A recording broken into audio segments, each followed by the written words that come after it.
A educação no Bostil não é só uma questão de sistema, é um reflexo de nós mesmos.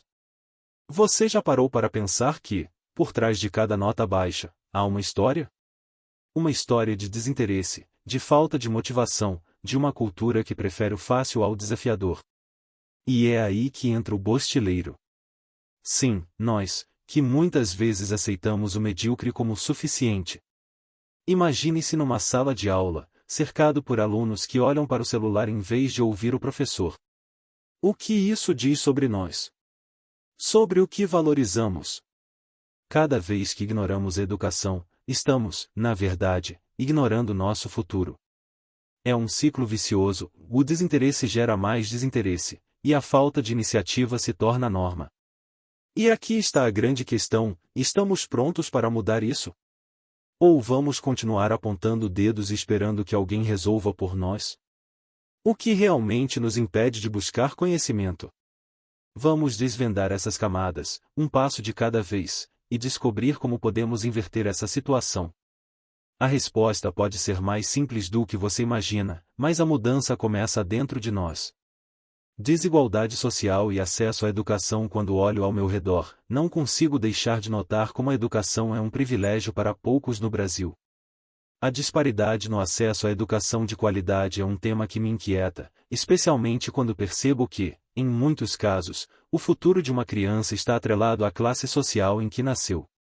As escolas públicas, muitas vezes mal estruturadas e com falta de recursos, não conseguem oferecer o suporte necessário para que todos tenham a mesma chance de aprender e se desenvolver. Isso é frustrante, pois vejo o potencial humano sendo desperdiçado. A realidade é que as crianças de famílias mais abastadas têm acesso a instituições de ensino que oferecem não apenas uma educação de qualidade, mas também uma série de oportunidades extracurriculares. Enquanto isso, as crianças de classes mais baixas ficam restritas a um ensino que muitas vezes é apenas uma formalidade, sem a profundidade necessária para despertar o interesse e o conhecimento. Essa diferença é um ciclo que se perpetua, e a falta de educação adequada limita as oportunidades de emprego e crescimento, mantendo as famílias em um ciclo de pobreza. Eu me pergunto, como podemos esperar que uma sociedade avance se a base da educação não é igual para todos? Isso me leva a refletir sobre as consequências a longo prazo dessa desigualdade. Os jovens que não têm acesso a uma educação de qualidade se tornam adultos que, frequentemente, não conseguem alcançar seu pleno potencial. E assim, essa desigualdade se transforma em um problema estrutural, dificultando a mobilidade social e perpetuando a exclusão. A educação deveria ser um direito universal, mas a realidade nos mostra que isso ainda está longe de ser verdade. A falta de investimento em escolas públicas e em programas de inclusão resulta em um sistema educacional que favorece apenas uma parte da população.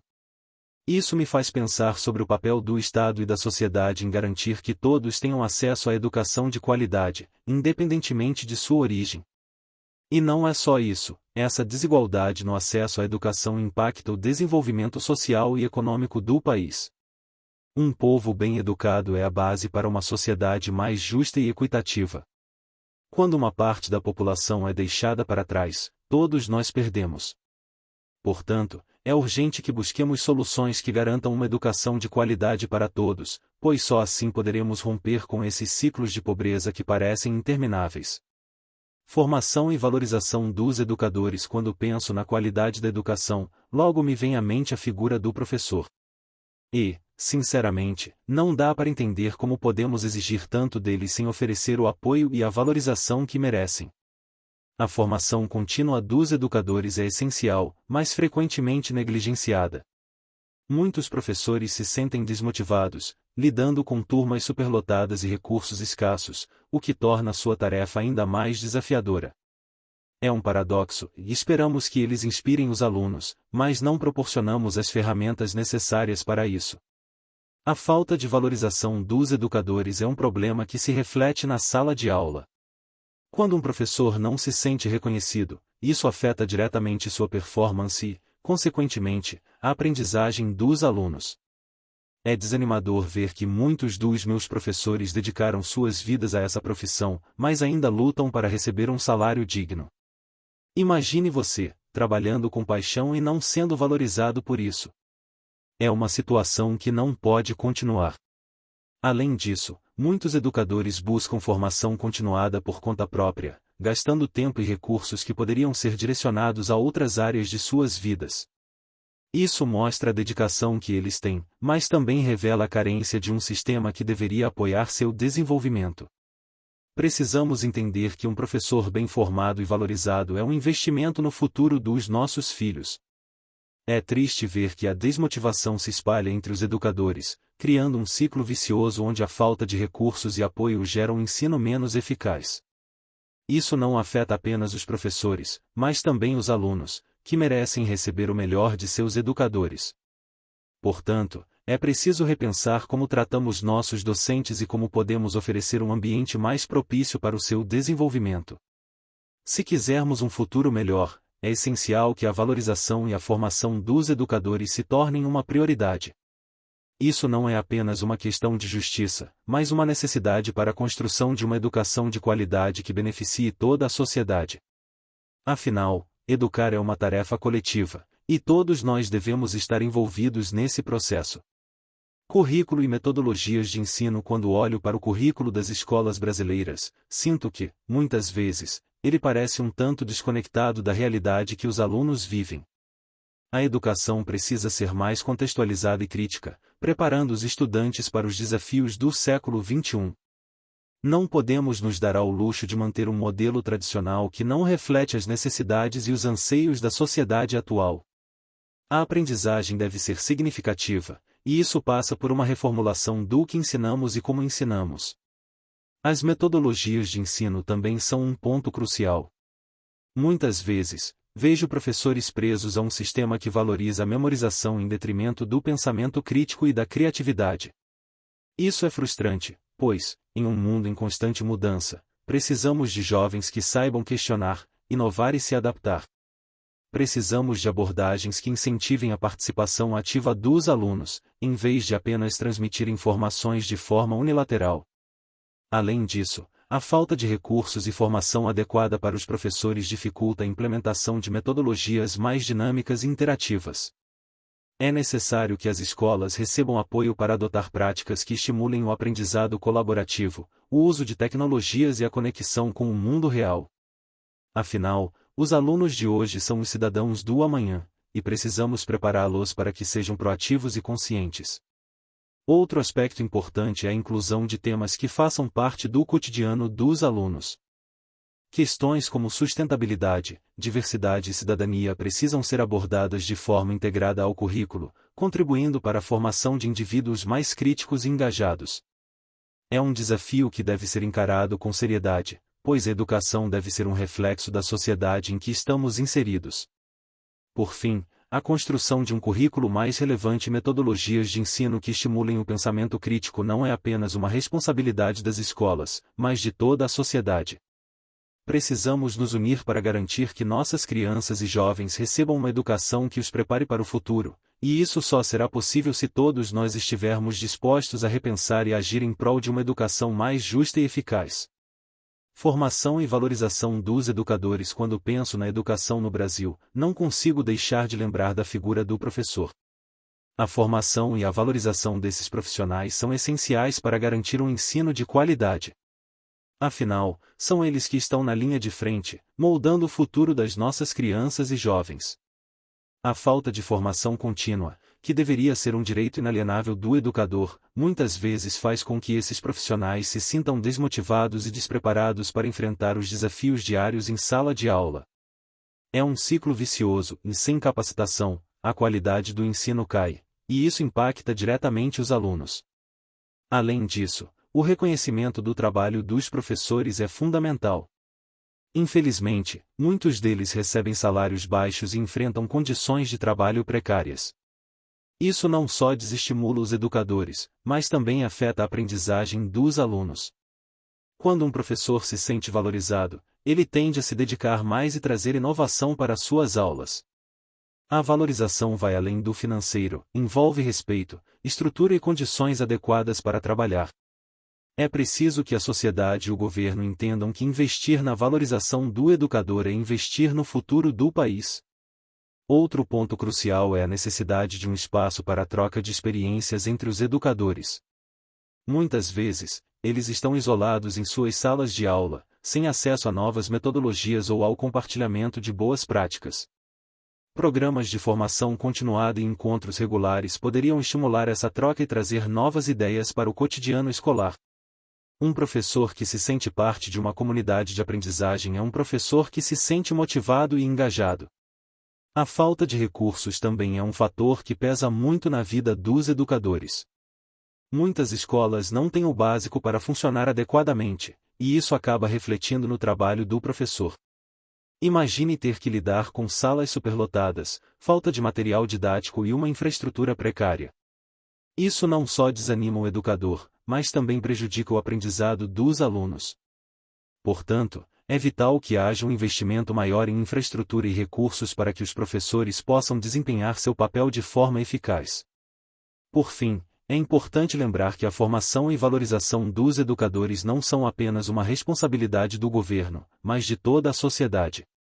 Se queremos uma educação de qualidade, precisamos apoiar os professores, reconhecendo seu papel fundamental na construção de um país mais justo e igualitário. Precisamos, como sociedade, lutar por condições que permitam que esses profissionais se sintam motivados e valorizados, pois, no final das contas, o sucesso dos nossos jovens começa com a valorização dos seus educadores. Currículo e metodologias de ensino. Quando olho para o currículo das escolas brasileiras, fico pensando se ele realmente atende às necessidades dos nossos alunos. A abordagem tradicional, que muitas vezes se concentra em decorar conteúdos, não faz mais sentido no mundo atual. Precisamos de uma educação que seja mais contextualizada e que prepare os alunos para os desafios do século XXI. Isso implica não apenas em ensinar conhecimentos técnicos, mas também em desenvolver habilidades críticas e criativas. Um dos principais problemas que vejo é que muitos professores estão presos a metodologias que não promovem a participação ativa dos alunos. O aprendizado baseado em projetos, por exemplo, é uma alternativa que poderia ser melhor explorada. Essa metodologia permite que os estudantes se engajem de forma mais significativa com o conteúdo, trabalhando em equipe e desenvolvendo competências que vão além da sala de aula. A interação e a colaboração são fundamentais para formar cidadãos críticos e conscientes.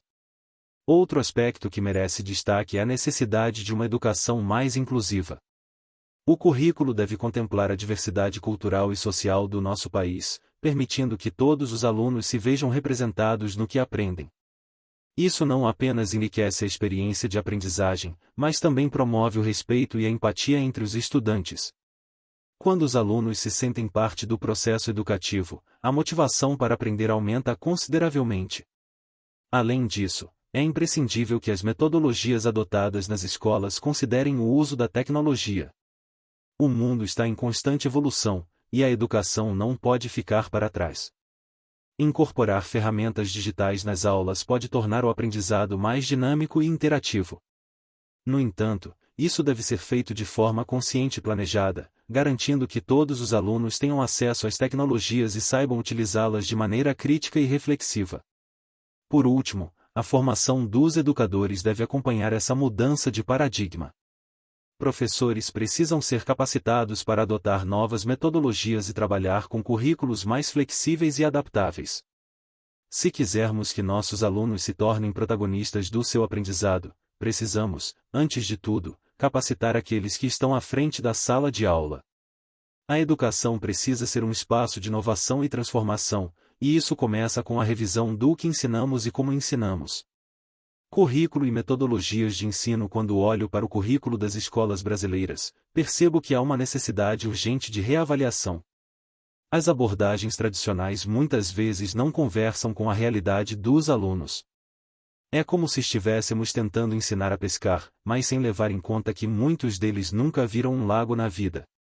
A educação precisa ir além da mera transmissão de conteúdo, ela deve ser contextualizada, permitindo que os estudantes vejam a relevância do que aprendem no seu cotidiano.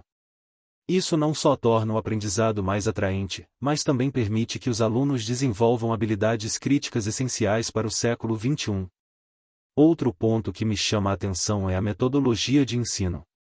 Muitas vezes, as aulas são centradas no professor, como se ele fosse o único detentor do conhecimento. Essa abordagem pode sufocar a curiosidade natural das crianças, que são exploradoras por natureza. Precisamos de metodologias que incentivem o diálogo, a colaboração e a construção do conhecimento em conjunto. É fundamental que os alunos se sintam parte do processo educativo, capazes de questionar e contribuir com suas próprias ideias. Além disso, a educação deve preparar os alunos para um mundo em constante mudança. Não podemos mais nos dar ao luxo de ensinar conteúdos que não se encaixam na realidade das novas gerações. A tecnologia, por exemplo, é uma ferramenta poderosa, mas muitas escolas ainda não a utilizam de forma eficaz. Incorporar o uso de tecnologias digitais no aprendizado pode ajudar os alunos a se tornarem mais aptos a enfrentar os desafios do futuro, desde habilidades em programação até o pensamento crítico em relação às informações que consomem. É importante também que o currículo aborde temas relevantes e atuais, como sustentabilidade, diversidade e cidadania. Esses tópicos não apenas preparam os alunos para serem cidadãos informados, mas também os ajudam a desenvolver uma consciência social. Quando os estudantes entendem o impacto de suas ações no mundo, eles se tornam mais responsáveis e engajados em suas comunidades. Isso é vital para formar uma geração que não apenas busca o sucesso pessoal, mas também o bem-estar coletivo. Por fim, ao falarmos de currículo e metodologias, não podemos esquecer da importância da formação continuada dos educadores. Eles são os mediadores desse processo e precisam estar equipados com as ferramentas e os conhecimentos necessários para implementar essas mudanças. Investir na formação dos professores é essencial para que consigam se adaptar às novas exigências educacionais e, assim, proporcionar uma experiência de aprendizado mais rica e significativa para seus alunos. A educação é uma construção coletiva, e isso deve começar por quem está à frente das salas de aula. E aí, galera? Chegamos ao ponto crucial. Já parou para pensar que a educação no Bostil reflete muito mais do que apenas o sistema? É uma questão de mentalidade, de como nós, bostileiros, encaramos o aprendizado e a transformação. Estamos tão acostumados a reclamar que esquecemos de agir. Você já pensou em como pequenas mudanças na nossa atitude podem impactar o futuro da nossa educação? Imagina se cada um de nós decidisse ser parte da solução. Transformar o nosso jeito de aprender e ensinar? A revolução começa com a gente. E, claro, isso não vai acontecer da noite para o dia, mas cada passo conta. E você, o que está disposto a fazer para mudar essa realidade? Que tal começar a valorizar o conhecimento e compartilhar experiências? Vamos ser protagonistas da nossa história. Agora, eu quero ouvir de você, qual foi a sua maior dificuldade na educação? Como podemos juntos transformá-la em força? Deixe seu comentário aqui embaixo, porque a conversa não para por aqui. E não esquece de dar um like, compartilhar e se inscrever para continuar essa jornada com a gente. Afinal, o futuro do Bostil começa agora, e você é parte fundamental dessa mudança.